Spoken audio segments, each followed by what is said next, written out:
right, Magic Makers. I have a Dr. Megan Daly here, and I'm really excited to have her on the show because one of the things she said that really got me interested in is that she works with women to really stop with the expectations, the hustle, the grind, all the things we think we need to do. And when she said that, I was like, huh, who is this lady? I need to lean in because, first of all, that was me. And I was like, I literally would beat myself up against a rock to get shit done. But I also see that in the women that I work with. I also see it in the posts that I see from other women in my age group that if we are not productive, achieving, doing, why the hell are we alive? And Dr. Megan brings a different pace to this. And I really enjoy what she has to say because life isn't about the hustle and the grind. Life is about how can you get as much enjoyment, but still get the things that you want to do out of life. So, Dr. Megan, please welcome to the show.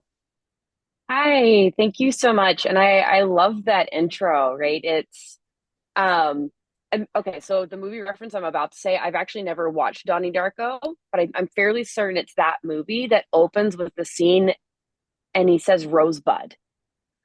And this has always stuck with me as soon as I heard about this scene and what it means. So imagine this movie about this like incredibly quote unquote successful millionaire, right? Like looked great on paper, hit all like checked all the boxes that everyone wants to try to hit as far as the family and $1 million and all these different like material possessions.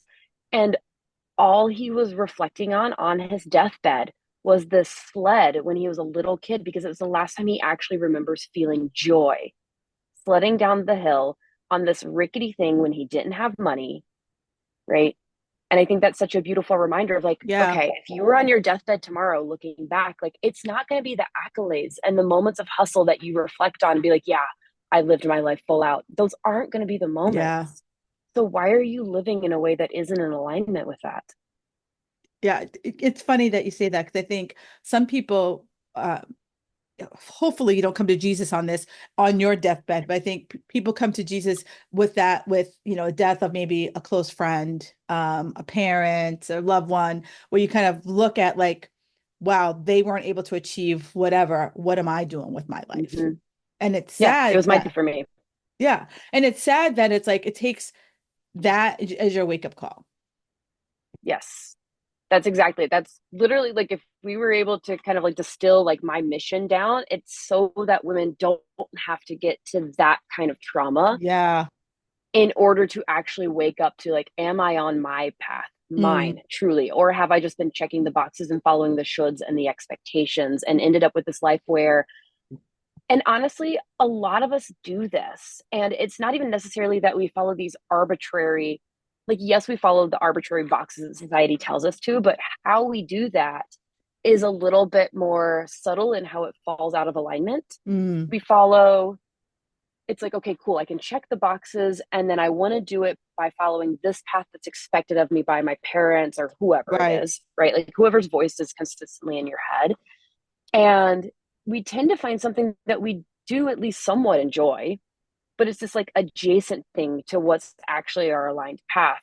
But you get enough of those adjacent, right? You make enough of those shifts, and all of a sudden you're 30, 40, whatever, looking in the mirror, and you're like, why? Like, why does my life feel off? Like, Right. how do I not 100% recognize the person looking back at me? And it's because all those little shifts add up to where, like, and it's not it's not the achievement drive that you have. It is not it's the alignment that's off. Yeah. And a lot of times we end up trying to make up for the fact that we're out of alignment because we don't really like we just know something feels off, Yeah. Yeah. but Yeah. we don't really know what. And so then we turn to what we know, which is hustle, drive, achieve, trying to make up the difference, but you can't make up that difference. Yeah. No, everything you just said as I was as you were talking, I was writing down. It's the checking the boxes. It's like no one gets so much more satisfaction than anyone. But like, I checked that box. Like, it's Mm-hmm. done. It feels Yeah. good, Like and how good does it feel to cross something off your to-do list? Like same yes, thing. it just feels amazing. And that like that little dopamine hit that you get, you're just like you're chasing that. but also Hmm. the accolades you get, like, oh, I can't believe Megan can do all that in a day. Look, yeah, and then you start to compare because you're like, oh, Hmm. if Megan could do 500 things, I'm going to try to do 501. Yep. And then you shame yourself on the days where you only have the capacity to do five Right. instead of 500. Exactly. And I've had to work on this a lot over the last couple of years as I've kind of unraveled all of my old patterns, right? Like I also was the person, like I kind of alluded to this. My dad's death, I was actually his caregiver at end of life. Oh, So he was the person that was reflecting on his life. And it's like he has this long list. Like his obituary sounded amazing. right. And he was looking back at his life being like, I didn't really live it for me. He never said those exact words, but I Ah, could hear it in everything that he said. yeah, yeah, yeah. There's these moments, like his joyful moments were so far in the past because he had gotten away from them, trying to find, like, follow this path of achievement and provide for the family and wait for retirement to actually enjoy. Yeah, And he got sick within a yeah. month of retirement. Oh, And so I'm 30 being his caregiver because I lived across the country. So I immediately like took leave and went back home because I was like, I can't be 2,000 miles away while you're right, dealing right. with this. And so it held up a giant mirror to me of like, oh, I look great on paper, but this makes sense why I feel like an imposter kind of when people are like, oh, you're doing so great, you're crushing it, your life is amazing. And like I'm like, thanks. But there's this like gut feeling inside of me that feels like an imposter because it doesn't feel like me. And until that moment, I wasn't willing to acknowledge or accept that. And that was the moment that really unraveled it for me. And I started trying to like poke the holes and find the gaps and figure out where I was off. And when I say that was like a whole journey on like unraveling so many patterns of perfectionism and people pleasing and not holding any boundaries and really deeply asking myself like who am I and what do I actually want when I take away all of like everyone else's voices that are in my head, clouding it with shoulds and expectations. Like who Mm. am I when I strip all of that away? And it admittedly can be very tough to find. An analogy that I love to use with clients is you can't read your own label from inside your own bottle. Ah, And so, and I can't do that for me either, right? Like what I do for my clients, right? Because I get to be the mirror that allows them to finally clearly see their own label and their own path. Like that is what I do. And I will be the first one to admit that I can't do it for myself because that analogy still holds true for me. right. And It's so it took me years to unravel and figure all this out. I just happened to pick up a lot of tools and a lot of skills along the way to help you, to help others do it in a fraction of the time. yeah, and you're right, because I feel like part of us, we get stuck in the pride that like I should be able to 100%. I should be able to figure this out. I could read Yeah. XYZ book, or if Megan can do it, so can I. Or Yep. it's embarrassment, like why can't I get my shit together? Hmm. Oh yeah. The shame spiral that we can put on ourselves and the guilt trips that we can put on Oh, ourselves are so real. I mean, it's harder than any. Especially as the high achievers, right? Like the Oh hyper God, yes. independent, like don't tell me what to do. I can do it myself. Like I don't need, even if you've gotten halfway decent at accepting help, it's a little different when it is trying to answer the questions of like, who am I and what do I want? Because Right, there is this perception of like, well, I should, again, shoulding yourself on like, I should be able to figure this out, right? Like it's me. right. But there's no shame at all in needing a mirror. We all do. And I think in general, the societal message that we get is this one of hyper independence, especially as females, right? Like you have to work twice as hard as the men to Right, be seen, et cetera. Like all this messaging that we got, and it turns into this need to try to do it on our own when right. we're not meant to do life alone. Or maybe I got this far on my own, and Yeah. you're like, do I really need someone to get me to that next area? I figured it Yeah. out. Oh, that's what I was gonna say earlier. Yeah. It's very similar. I think of it almost parallel to what we talked about earlier of like, I know I can do 500 things in a day. Like I have proof of it. I have this Right. one day Mm-hmm. that everything fell in line and I was able to really crush. and my energy was high. And then we place that as like the gold standard on ourselves, Yes. even Yes. It's our though, benchmark day. yeah, like, why do we do that to ourselves? Like, you wouldn't max out your lifts every day. I mean, you could, but it's not going to go well for you. Like, I'm a weightlifter, so that's like an analogy that works for me. Most of the women who listen to my podcast are into fitness too. So Okay, cool. Yeah, like if you go for a new PR every day, you're not going to hit a new PR every day, no. right? Like, so it's playing with your energy. And then help, like, we're not even getting into like cycle and how our energy is supposed to ebb and flow, right? But like, we put this benchmark day on ourselves. And what I have to keep checking myself on consistently, even now, after all the work that I've done, is when I try to be like, when I try to be hard on myself, like, like, why am I not doing more? I know I'm capable of doing Mm. more. I know I can do, like, I've done it before, right? And I have to remind myself of like, okay, yes, but was I healthy? Was I truly like embodying Oh, wellness on that day? oh my And the God. answer is no. Oh my God. Repeat that, please. Yeah, like if you have this benchmark day of like, I know I am capable, I know I could do all the things because I've done it before.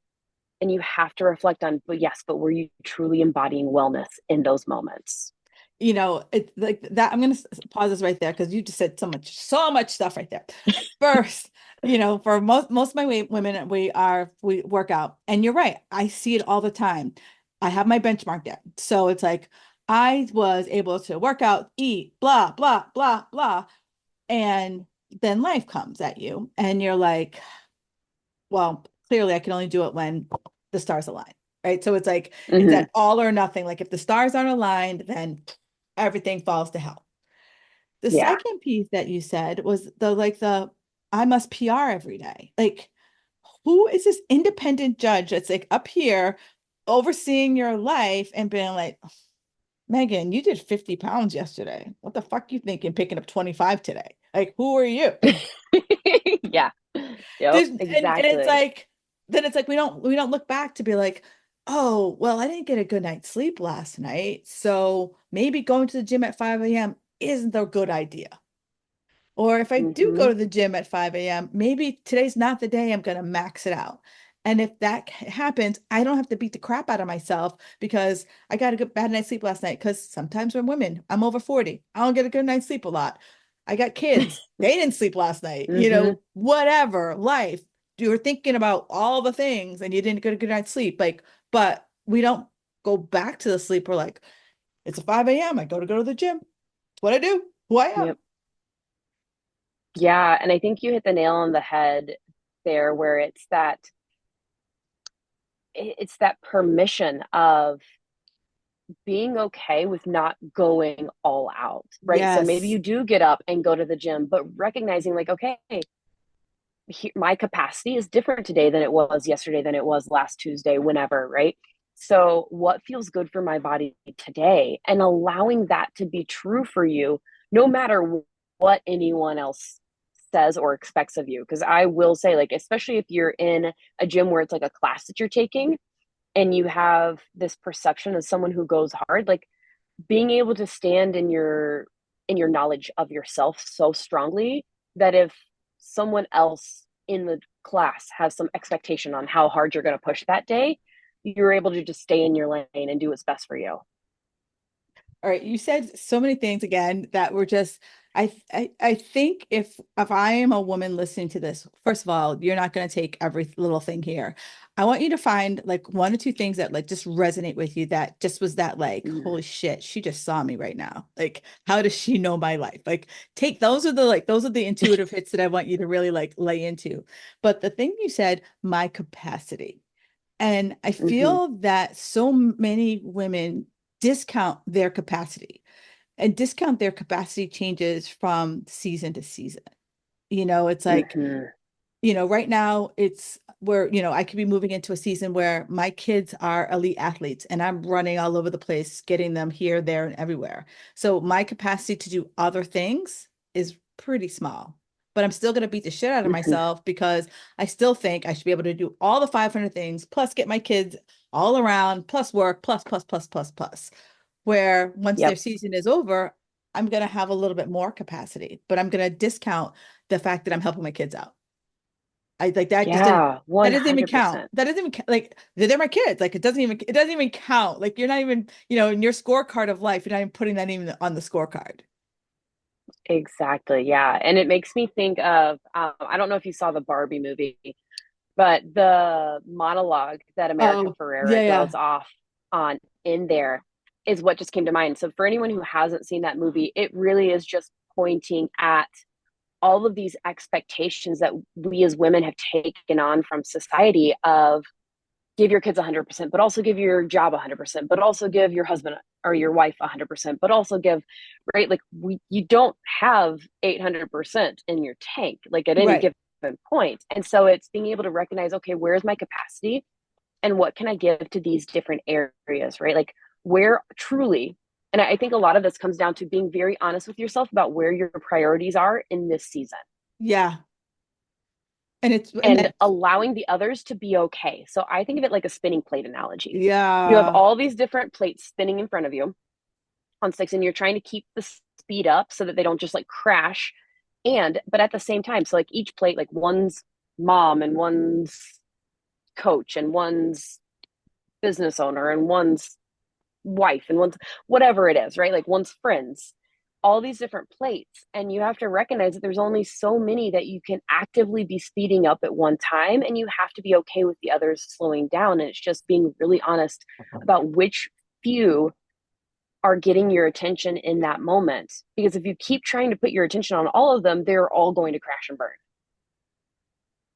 Yeah. You're absolutely right. It's one of my clients uses the analogy called your burners, your four burners. And if I'm cooking Mm-hmm. something, like everything can't be on high because Mm, something's gonna burn. So it's like, yep. we've all kind of prepped those like complicated meals, and then we like question ourselves, like, what the hell were we thinking with this complicated meal? Yeah, we're like saw some recipe and we're like, "Ooh, this sounds amazing." We get halfway into it and we're like, "Why?" Yeah, you're just like, I'm at this point, I'm done, but I'm like too far in that I can't stop. Yeah. Yep. But she talks about the burners, and it's like we've all been there where we've like you're looking around, you're just like, oh shit, like like something's got to give. Yeah.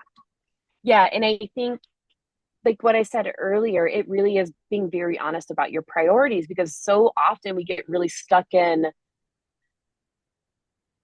believing what like having a voice in our head, but we should also, Yeah, right? Like whatever, fill in the blank there, but it's generally not your voice that's speaking. It's your mom's, it's society's, it's your second grade teachers, like it's someone else's that has been placed on you. And now you're allowing it to bring up guilt and shame and whatever. So, and I love the example that you use as far as like, especially when it's you are responsible for tiny humans and they have schedules and maybe that's the season that you're in a season where you're prioritizing that for them and then being able to recognize that your capacity is less. It doesn't mean that you abandon yourself and you push yourself off to the side. That's the last thing you need to do. At the same time, recognizing what your capacity is and not trying to do all the things 100%, right? Like not going to the having everything on the high burner. right. One thing that I will tell clients all the time is I honestly don't care how busy you are.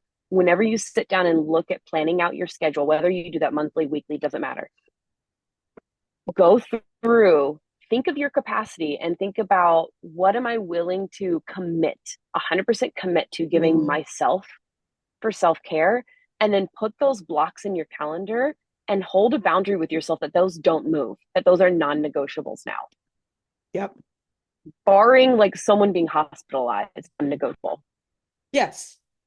And the key it part that I said is being honest with yourself about your capacity and what you are willing to truly commit to, right? Like it doesn't need to be a 5 hour morning routine that you saw some influencer doing, right? Can Right. you give yourself 5 minutes every morning? Can you give yourself 30 minutes, 3 afternoons a week? Like, what is it that you are willing to set aside? It just can't be zero. And it also can't be so much that you're never filling your own tank. Yeah. Yeah. Because you do see that a lot, that I just keep, I give, I give, I give, I give, I give. And you don't even like realize that your tank is like drain, drain, drain till you finally hit that Yeah. like, wow. I was that person all the time too, right? Like I would put the like, okay, I'm going to go camping on this day and I'm going to do breath work for 10 minutes on this day and I'm going to, and then it just keeps like life gets in the way and you keep pushing it on the calendar. And now it's been like 2 months and you wonder why you're snapping at your friends and feel drained all the time. Right. Yeah, it's like, our own like self-worth, our own self-care doesn't have a gas meter on it to be like, hey, time to pull over. Although I feel that it probably does, and we ignore it. We kind of see We I'm one of the 100% ignore it. right. I'm that person who like, the gas light comes on in my car and I know I got 50 miles. Yep. And And at that point, I turn on the meter to see like how much further I can Yep. go before I truly have to pull over. And if I think about my life, Yep. that's who I am as a personality. Where I can also see other women who are like they get to half tank, they're like, oh no, I gotta pull over, I gotta get gas. And I'm not that Mm-hmm. girl. I'm right there with you. I'm definitely the like, okay, I think I have like 13 miles left. I can go do this one errand and then go to the gas station. Right. Like that's 100% me too. But I love that analogy too on because I think a lot of women, this one probably applies to men too. I'm just obviously as a female myself more familiar with females. And I think all too often there is this message around if we slow down, we might not be able to regain momentum. Or if we slow Yes. down, I've actually had a client message me before she joined in. She was like, I'm actually afraid to slow down because what if I Mm. enjoy it too much? Or I mean, that is a true thing where, my ladies feel guilty. Like Mm-hmm. I feel guilty that I'm just sitting here on We've the literally been taught couch. that it's selfish. Yeah, that I'm just sitting here And on the couch I doing actually nothing. don't think that yeah, I don't actually think now, it took me a long time to wrap my head around selfish not always being a bad thing. Right. Because in my mind, the way that I have flipped the script is if I can't pour into other people unless I've poured into myself, then it's actually more selfish of me to not take the time for myself because now I'm negatively affecting literally everyone around me if I'm running on E. Right. And that has been such a huge shift. Now, there's a lot of different ways to kind of tweak and reframe it. And it's very commonly something that I work through with clients because there is this pervasive message of this like if you slow down, if you take time for yourself, then it's selfish. No, you have to put other people first. No, you have to like right. And there has this been overarching societal ingrained message in us Yeah. to go, go, go, to serve, serve, serve, to give, give, give. But if you've ever taken the time, so the kind of light bulb came on for me when it was after my dad passed. Grief slammed me so much that it was, when you have the whispers from the universe and then you have the 2x4 to the back of the head and then you get run over by the car kind of And then situation. Like finally you're that's like, what this felt like. hey, I can right. look in hindsight. You're like, Yep. I think they were trying to Yeah. get my So grief attention. forced me to slow down. Yeah. Yes. And it even when grief was hitting and I had to look, I lived in such chronic fight or flight, Mm. such chronic stress for 30 years that when grief slammed me, it took me a while to wrap my head around. Like I had to drop to part-time with benefits and then part-time without benefits to even create the space for myself. Like that's how much I like I really think like God source, whatever you believe in, like God Right. was like, no, and like just smacked me down. Like I told you to sit, you haven't listened for 30 years, you're going to now.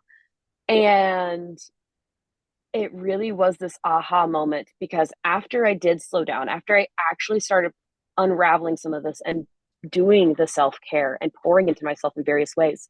What's interesting, so I was a clinician. I'm a doctor of physical therapy by trade. I did that for well over a decade.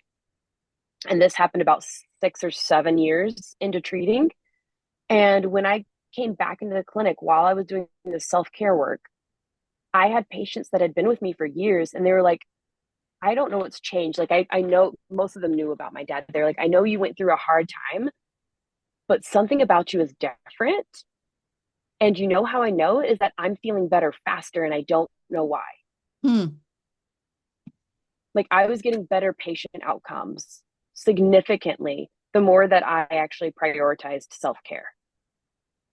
And that's been true too now, moving into coaching and doing the retreats and the alignment business coaching that I do now is I can tell the difference in my energy and how I show up when I let it slide, when I don't practice what I preach on Right. self-care versus when I do. Yeah. And just how I'm able to show up and the level to which their transformations are able to happen. It's interesting because I think like exactly what you said. Like I was the same way. I was a go, go, go kind of person. Like hustle was my like, my like spirit animal. And I've again got hit by the 2x4 just like you did, and just had this like literally like wanted to burn everything to the ground moment. And now as I see people running towards that brick wall, you want to like pull them back and Mm, just be like, that wall yeah. sucks because it's like you, Yeah. you don't know like it took me a good like 6 months to get off the floor after I hit the wall. And it's like like and I can't tell you and like I keep trying to explore like what took for me to get to that place, but also what took me to Mm-hmm. like get back up off the floor. But you see that person on the same path that you were, and you're just like, girlfriend. And they're just so caught in Yeah. their stuff that they can't see that like you're Yeah. trying It's a to help blind them out. spot. Yeah. Like It's, it's and we all have blind spots, right? yeah, And it's I think there's something to be said for one, the other person being willing and ready to accept and shift. And, but also that's where I do think it is so important to have the mirror, to have the guide. And this is bringing up something. So I think it's important to allow yourself to trigger other people yes. because who am I to say that me saying something, right? Like if, and this has actually happened at speaking engagements before. I will come into groups and run journal workshops and speaking engagements. And I was running a journal workshop last year in January, or this year, I guess, in January. And I did some hot seat coaching, and one of the women was talking about how she had this pattern with her employees on not doing what she wanted them to and pushing back and all these different things. And in the hot seat coaching, I kind of intentionally triggered her because it's not my responsibility what she does with that trigger. My responsibility is to tell my truth. And Mm, if someone is asking me for coaching in that way, I am going to point out very lovingly and with a lot of compassion. To be honest, I think I said something along the lines of like, okay, if you look at all of these scenarios, what's the common denominator? her. How are you communicating with them? Right? How can we shift that communication so that the expectations are more clear? Clear is kind, right? 50, well, actually, I don't know the actual percentages. I'm not even going to try to make up percentages. Sometimes that will be all the person needs to be like, oh, okay, yes, I see, right? If they're really willing Right. and ready. However, there are going to be those moments where you're going to trigger someone and they go on the defensive. And I just put my hands up and I was like, I totally get where you're coming from. And what you do with that information is on you. I want you to sit and reflect on it. Right. And all of this to say that who knows if when you trigger someone, maybe that's the thing that they need. It might not be immediate, but maybe down the road, that's the off moment. Yeah. Maybe that's the moment that leads them to the reflection to finally take off those blinders, to actually finally open up from those blind spots and see that there is a different way to live, that they don't have to keep with the hustle and the running into a brick wall, right? They don't have to make everything so damn hard on themselves. Yes. Yes. Yes. It doesn't have to be perfect how it gets done. And Yeah. No one likes Little Miss Perfect, anyways. Why do we keep striving for her? it's funny. And it's like I think about like you see, you maybe it's just me and what pops up in my algorithm, but like that for me, it's a happy reminder that like, we all kind of, even though we evolve, like we still fall into those patterns, but we get out of those patterns quicker because we're like, oh shoot, I'm doing it again. And you're just like, and you have the Hmm. tools to recognize that you are in that pattern and to be able to shift out of that pattern. But I do, like the universe gives me that whisper of like, those perfectionist quotes or something else about perfection. But when you're stuck in perfection, you just think that's how life is. Yes. And honestly, 9 times out of 10, I think perfectionism is just procrastination in a pretty wrapping. Partly that, if especially for women who diet, they're like, well, if, I could just stack the blocks just so then I would be able to lose the weight. Yeah, that makes me think of prior to COVID, the number of times that people would say, if I just had the time. Yes, they still do it. And then COVID happened. Now, granted, I was in the camp of an essential provider, so like I definitely didn't You're have the like, time. nothing changed in my life. Nothing changed. In fact, like my workload went up because I hadn't like pivoted out of healthcare at that point. But so many people, and I remember seeing all the memes of like, well, this showed us this was a lie. Like I have the time and I'm still not doing it. And so a lot of perfectionism, so I already said like it's often procrastination wrapped up in a pretty package and something that's a little bit more acceptable that we can almost wear as a badge of honor. Yes. It's also protection for our ego. Yeah. So our ego drives the ship more than we would like to admit. And it's a constant thing to kind of be able to recognize and keep your ego in check and tell the difference between the self and the ego and which one is talking and which one is driving the bus.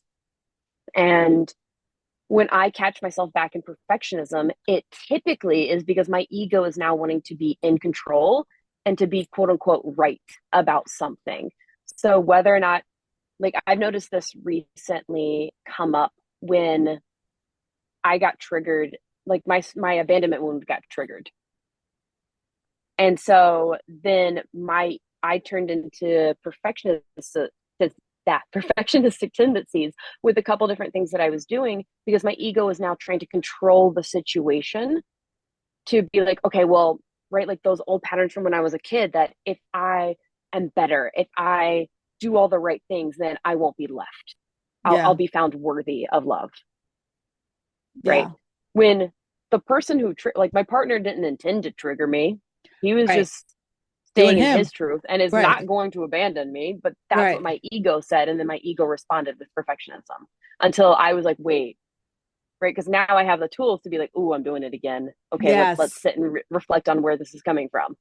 And it's, you talked about it professional triggered like your abandonment, but I also feel like for a lot of the women that I work with, perfectionism, like there's a lot of things in their life they can't control, but Yep. So you try to find control somewhere. this is the piece that I can control, That which is so common.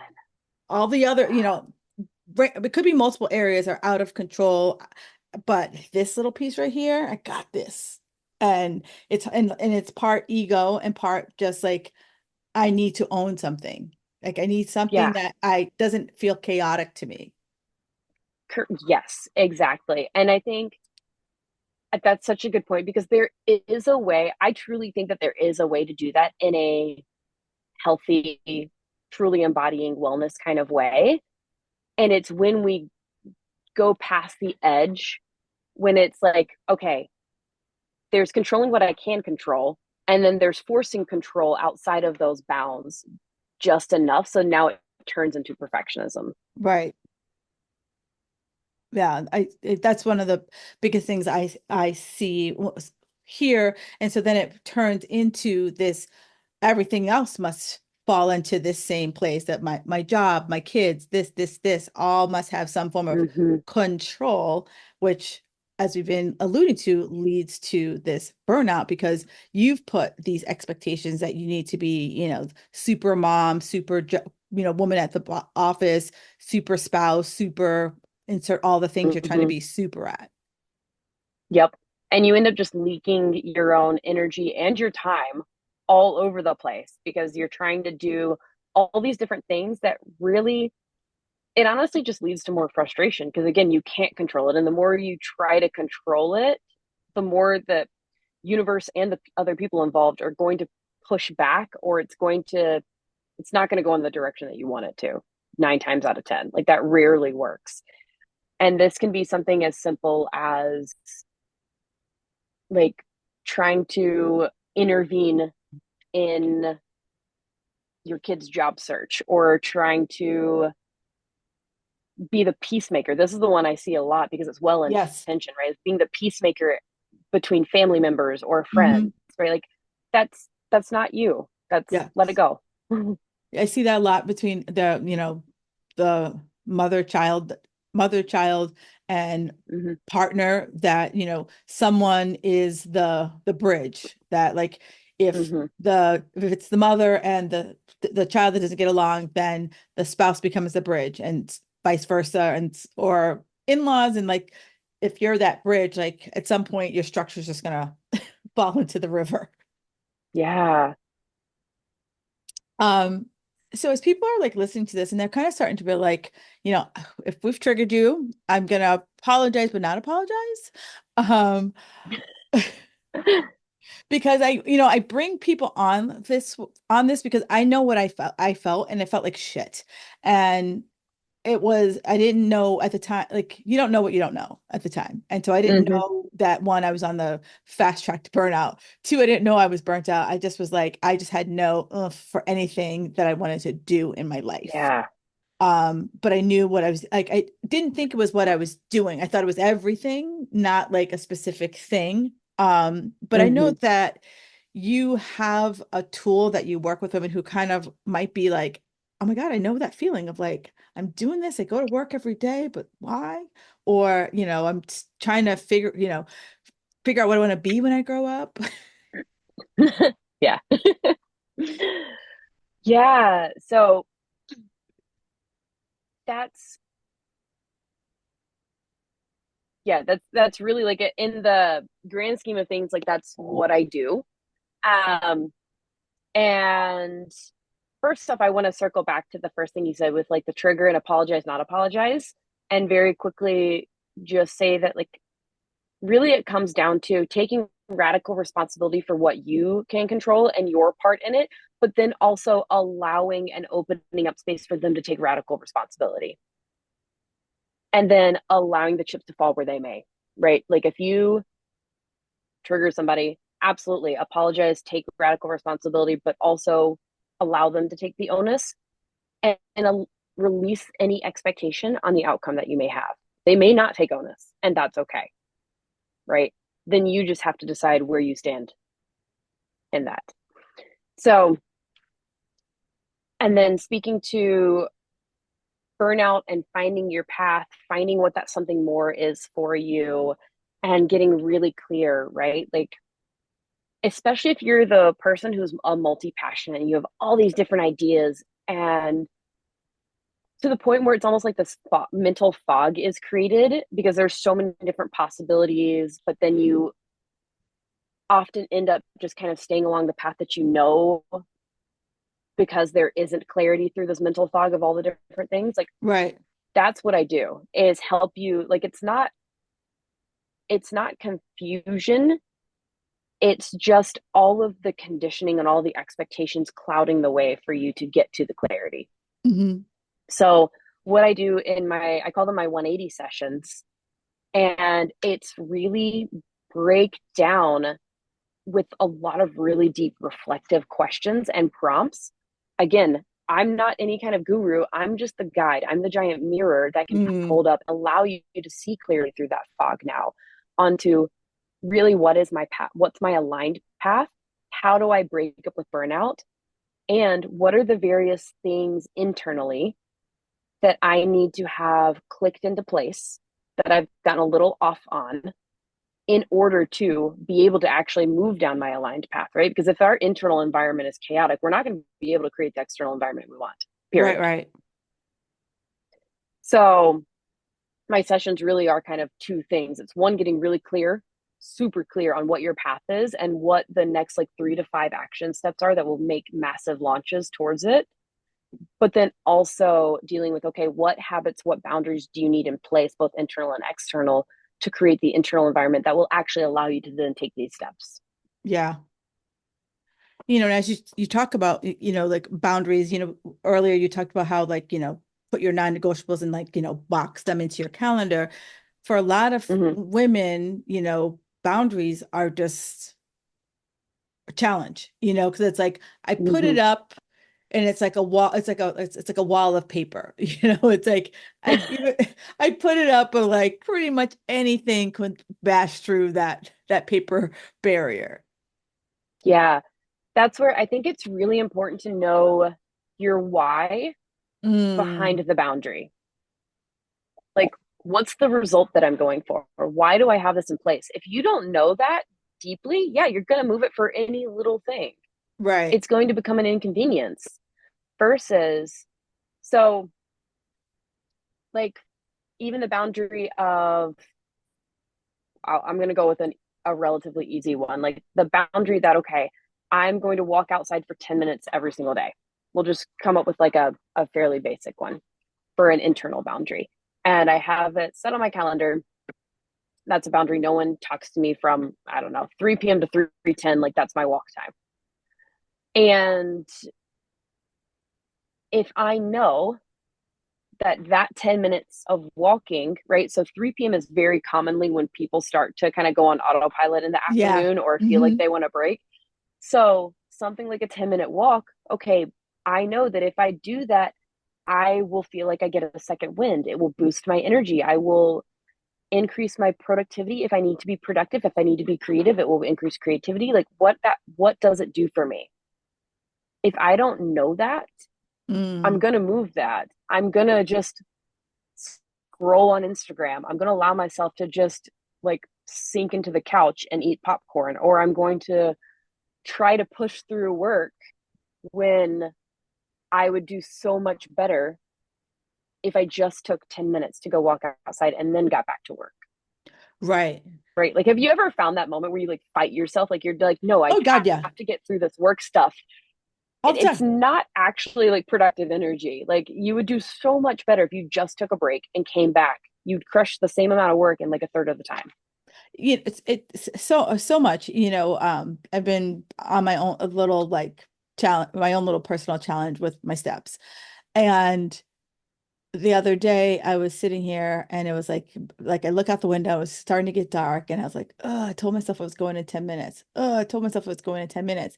And I have the luxury of like I don't have someone who's clocking my time. Like I don't have like a boss Yeah. who's gonna be like, girl, you're away from your desk. Like, what were you thinking? It's And almost I harder as an entrepreneur because you don't have anyone else checking it's you. actually, honestly, well, for all my old employers, it was a lot easier when I was employed because I was like, it's gonna miss me. But now, you know, my current boss, she could be a little bit of a hard ass. Um, Same. Mine's yeah. she could be a little judgmental. So I was sitting here in my pajamas and I was like, oh, I don't want to get dressed. And I was like, screw it. I literally went outside to just put a coat on and I went for a 10-minute walk in my pajamas. Mm-hmm. And I just was Yeah. like, and it was like that was for me like my like like I just jumped the Grand Canyon because I was like, okay, that's my thing. Like if I can just get out for 10 minutes, nothing like burned down in my 10 minutes that I was gone, and I Mm-hmm. got 2,000 steps. Like Yep. done. Yeah.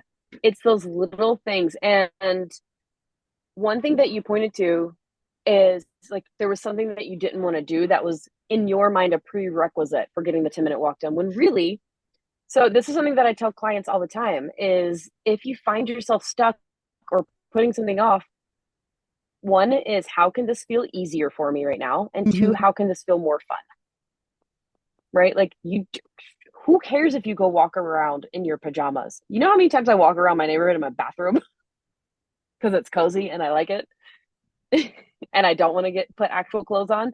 Like, how can this feel easier and how can this feel more fun? That allows your brain to kind of strip away some of the shoulds and some of like how you've been told things have to be done or some weird expectation that you placed on it that you didn't even realize, right? Like it allows all that to kind of strip away and for you to think outside the box of like, how can I just keep this promise to myself of taking the Right. next step?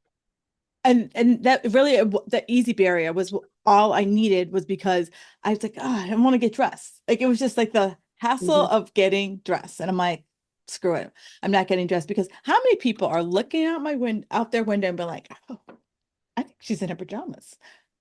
I don't think I don't even know. Nobody. I don't think I even ran And to a if they are, soul you probably just gave them permission. to do it. They're like, oh, Yep. You're like, when I wait, was I want to go for a walk. No, I don't right, have to get dressed. She's doing it. right. And it's like, Yeah. and I'm like, do your pajamas really look like pajamas?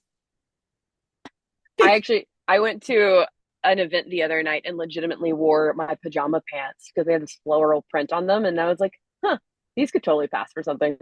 Right. And everyone's probably like, Got cool. so many compliments on them. Yeah. They were like, oh, cool pants. Yeah. Yeah. So how can this feel easier? How can this feel more fun? I think are two really key things. And then reminding yourself. So if someone's listening and you're like trying to start a new habit, hold a Mm, new boundary with yourself. So new, it does take a while, right? it Holding a new does. boundary is equivalent to a new habit. It takes like 21 days or 21 reps minimum for it to really start to hold. And so, how can this feel easier? How can this feel more fun?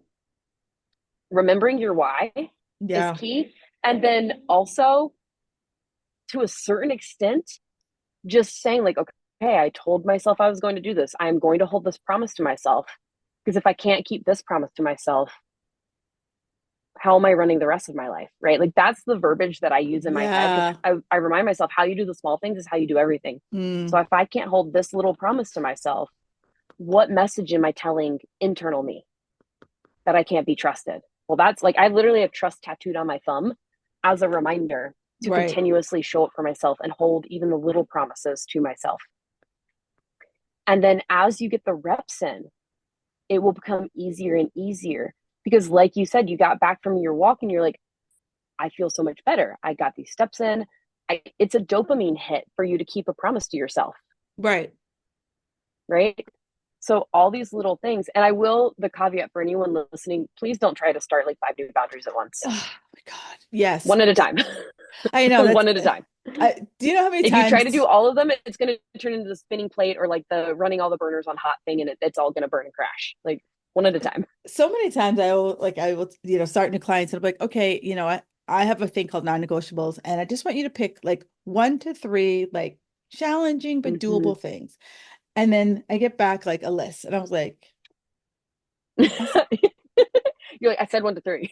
Come on. right. That's me all the time with my clients because one of the challenges that I give almost all of them is to every night brain dump everything that's in your head, especially the to-do list, like the things that are running through your brain of like what you have to get done the next day, the next week. Pick your top 3. You're going to have 3 needle movers on your to-do list for the next day and nothing else. And they're like, but I'm like, no, 3. Yeah. Or You can they're have a one nice is to-do list that you can get to if you have time, but or your this to-do list has 3. their one thing is like paint the whole house. Like Yeah. I'm like, okay, you're not gonna paint your whole damn house I in hear one you day. because this was me with the 20 plus item to-do list in the past. And your side note, like actually very relevant note, like your to-do list is also a promise. Like we have ingrained ourselves to believe like the to-do list is little promises that I will get this done today. So when you make it 20 plus things long, you're actually doing yourself a disservice. Make it 3. Like, what are the 3 things that if your head hits the pillow the next night, you will feel really good about getting those things done? What's Right. truly going to move the needle, Right. And 3 right? realistic things because it's like no one, Yeah. not even the best house painter can paint their house in a day. If you're going to paint your whole house, you're going to end up in a PT's clinic the next day because I've actually treated those people more than once. Like, I still remember this guy coming in and I had to treat him for neck and shoulder pain from painting like just 3 rooms, not even a whole house, but 3 full rooms in a day because his wife was mad at him and he was trying to make it up to her. And so he painted 3 different rooms and was in such pain. Like he had racked his nervous system from having his arm overhead for that long. Like, don't do it. Yeah. Sorry, got off on a tangent there. The No, no, PT kicked in. I love tangents, but I'm sure other people have been like, yeah, I've done gardening or some other thing for endless hours trying to meet a unrealistic deadline, and then the next few days I just was like toast. Yeah. But the other thing you do is that you host retreats. Now, is it around boundary setting? Is it around me slowing myself down? Like, what are your retreats? What are they based around? Yeah, so I love these retreats and it actually encompasses everything that we've talked about, right? Like how often do we take a day for ourselves? Mm, Like a full day to really pour in and sit in reflection with community so that we can move forward. So I call them the choose you day retreats. They're just a day long and it's an opportunity to come into community, to come into sisterhood and really sit and pour into yourself. So it always looks a little bit different, but the overarching intention is always to really recalibrate and reset your internal environment so that you feel confident and empowered and capable of truly creating the life that you want and hitting the ground running afterwards. So it's that moment where, going back to that analogy of like, if you're running on empty, this is a day to really fill the tank completely and have a basically like fill your tank and create a backup tank, right. right? By pouring into yourself so much. And it's a mix of what we might think of as a little bit more self-care type things like breath work and yin yoga and sound healing and that kind of stuff. But then also I mix in creative workshops where you get to bring out your inner child and make messy art and be allow yourself to see that like imperfection is okay, Mm. right? Kind of prove that to yourself. And then I have workshops throughout the day that are a little bit more centered on better understanding your nervous system and how you react and how can you be more responsive versus reactive in situations. How do you approach uncomfortable conversations in a way that feels good to you? How can you, like this last one, I ran a workshop that I called Finding the Gaps. And it's a series of reflection prompts that I use to really be able to see where are the gaps in how you are showing up in life and the path that you are on that are not in true alignment with that life that you would want to be reflecting on your deathbed. Like, where are the gaps there? And then Hmm. we went right into a workshop on, okay, now that we know that, how can we break it down and develop the boundaries, both internal and external, that we need to actually allow us to make moves in that direction? That sounds interesting. So that just, yeah, it's a really beautiful day. And I've gotten so many messages. I just ran one 2 weeks ago. And even just yesterday, I got a message from someone being like, oh my gosh, like the aha moments are still like rolling in. And I felt like I've been so much more productive this week. I've been able to have better conversations with my husband. I've been able to have better conversations with my kids and just creating this internal environment that allows you to feel calm and in control and responsive versus reactive. And when I say in control, I mean in a like a wholeness, holistic, like what you actually can control, Right. right? Like something as simple as being able to stay really calm when life throws you a giant wrench. Yeah. And that, nowadays there's a lot of wrenches coming at us. Yeah, And there's a lot of wrenches. it makes me think of did you ever see the movie Dodgeball? Yes. And if you could dodge a wrench, you could dodge a ball. So, Yep. Yeah. So it really is, it's creating this internal environment. So rather than just feeling chaotic and frantic and like we need to grasp and control all the different things, really feeling centered and super clear on what our focus is right now and what our priorities are and how to use that to move the needle in the direction that we want to go.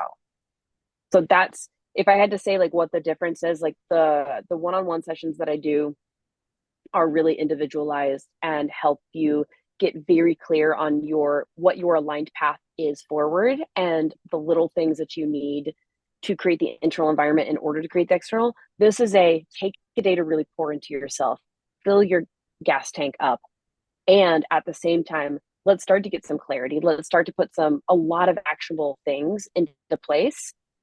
But really, the focus of that is a lot more of like, hey, you don't take enough time for yourself. Right. Let's take a day. And I love the day because I could do a lot more in like a 3 day retreat, which is a little bit more typical to see. But with doing a day, it still gives you, right? Like you're wearing a lot of hats. So then you still get that other day of the weekend, especially if you're still working a more normal 9 to 5. Like now you can still do the meal prep or just have an integration day or like whatever you need to do Right. to take care of you and the people around you without get like having to take time off work and having this whole 3 day thing that now you feel amazing from. Like if anyone's gone to one of these, I did when I was a clinician. I remember coming back and be like, oh my gosh, this is awesome. But then having to hit the ground running with my normal job Right. and feeling like I was behind because I hadn't prepped for the week. I hadn't done all these things, right? So that's a long-winded way of like explaining why I picked the 1 day for now. You're right. And I feel like so many people, when you have a multi-day event, it's like all the excuses start to pop up, like who's gonna watch my kids or my dog or my cat, or wow, I gotta take, I have to have a travel day, and all the things like pop up. Where if it's just like Mm-hmm. 1 day, you could also, wrap other things around it, like you said, an integration day. Like um, if it say you're flying to like Florida, let's just make that up. If I'm flying to Florida, it's like, okay, then I can now maybe on the backside maybe go to a spa the next day. Yeah. And Yeah, there are a or bunch that came in for this last one that like the next day went hiking and right, went to the pool because 2 weeks ago in Phoenix, it was still like 80 degrees during the day. right. So it's like I can have this day, but then also take the extra day, like you said. I feel like a lot of us go to these like events and I fly in, I do the event. This is fabulous. And I fly home and it's in a notebook that I may or Yep. may not ever I open. have a lot of notebooks. I have a notebook graveyard from events. I forget, and I'm like, I look, it's so funny. I look over at my bookshelf over there, a shit ton of notebooks. And I'm like, why do I hold on to them? Like, am I ever gonna go back through it and be like, that idea from 10 years ago, this is the shit. I'm gonna run it right now. Yeah, and that's why when I go to events now, like thankfully I am my own boss. And while sometimes she is judgmental and rude and a hard ass, I can, like the boss does let me take a day after those events to really actually go through those notebooks. I also recognize that not everyone has that privilege. And so that's like I wanted to be able to almost have that like built in. And I also know like it's so hard. Like if you're not willing to set aside, if you have not been able to commit to setting aside a little bit of time for yourself every day or every week, like I don't want to launch you into 3 days, right? Yeah, You are going to just fall back into the patterns because there is no integration time. yeah. But that's the harsh truth, but that's the truth. You'll just run right back into old patterns. You might have a couple, right? You likely will have one or two things that does shift. You will have a giant energetic shift. But I want it, I like my biggest thing is how can I make this more true transformation? Gotcha. Everything I do is super intentional. I love it. I love it.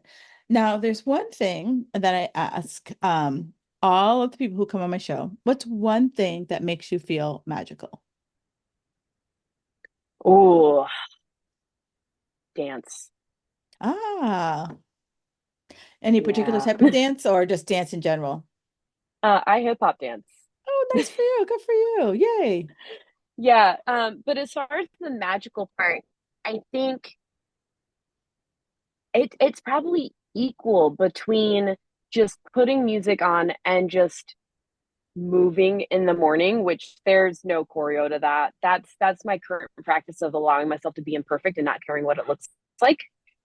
But also I do take some choreo classes and I just feel like such a badass at the end of those. I feel magical, which actually now that I'm saying it, there is, can I give a second answer too? Go for it. um Sitting at a mountain summit at sunrise Mm, or sunset. Nice. And isn't that so I love that you asked this question because how often when someone introduces themselves, they lead with like, here's my name and here's like my job title, Right. right? Versus like what makes you tick? What makes you get up in the morning? What makes you feel magical? What do you like to do for fun? Yeah. Well, and it's funny because I mean, for years, that's all the we've just always put so much emphasis on what you do is who you are. Hmm. And it's hard to like um break that apart. There's a woman I've been following on TikTok recently, and she just retired, and she's like, it's been really hard because she's like, I was Susie. I was a financial planner. I'm Susie. I'm Hmm. now retired. Like, what does that mean?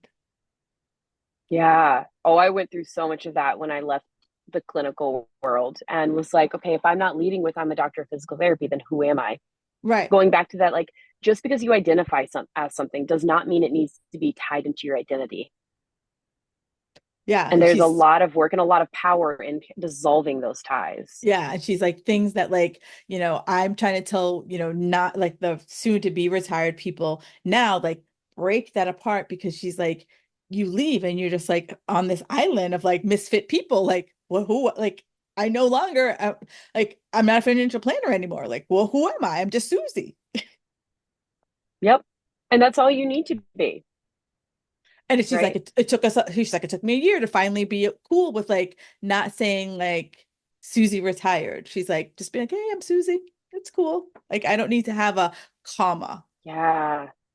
But how amazing would it feel and be if people could get to that point before having to get to retirement, And that's what right? she's like, I want you to be there. Like, she's like, but when you like, punch your time sheet for the last time, Yeah. be able to like confidently go into retirement without feeling like, oh crap, now what? Like, Yeah. I don't have to wake up Yeah. and go someplace the next day. Yeah. Be really confident in who you are before having to get to retirement and being forced to release those identities. And also be really confident, be really clear on your path forward and how you're living your life without needing a major traumatic loss to like Right. bring it to light to you. Yeah.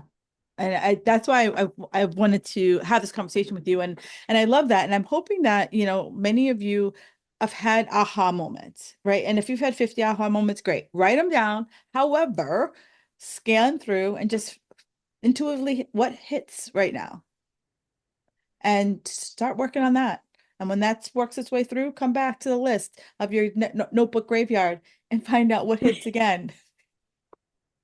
And hopefully it's not in 10 years when you're like moving and you're like, Yeah. what's this notebook? Megan, it has been absolutely fabulous having you on the show. Where can people find you on the socials? Thank you so much, Kim. I live on Instagram mostly. I'm on all the others. Like I technically have a TikTok. I have not been great about posting on it. So Instagram's your best bet. And it's at Dr. Megan Daly. Daly is spelled like Daley. I love, love, love chatting in the DMs. It's always me. I don't use mini chat or anything like that. So yeah, and then all of my links that are relevant are in my Instagram bio. So yeah, come on over, say hi. And all of this information about her retreats and about the 180 and all that magical stuff will be linked in the show notes as well. So follow her. And if you had any aha moments, do me a favor, write down what your aha moment is and make sure you tag myself and Dr. Megan. And we'd love to hear it. I love hearing when people take away something from a show. I know I take away a lot of things from a show. I'm here like writing all my notes about what I took away from this show. So, Dr. Megan, thank you again for being on the show today. Oh, thank you so much, Kim. It was amazing. Awesome. All right, Magic Makers, enjoy the rest of your day, and I will talk to you next week.